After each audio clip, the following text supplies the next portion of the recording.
আসসালামু আলাইকুম ওরহমতুল্লাহি ওবরাকাতু।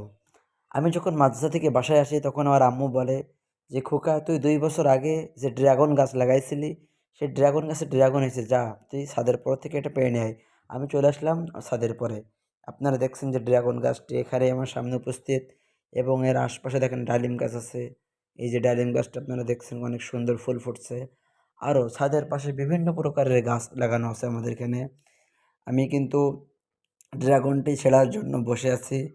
কিছুক্ষণের মধ্যে আমার আব্বু এবং আমার বোন চলে আসবে। আপনারা দেখতেছেন যে ড্রাগনটি কোথায়? ড্রাগনটি আপনারা দেখেন, এই যে ড্রাগনটি কিন্তু অনেক বড় নয়।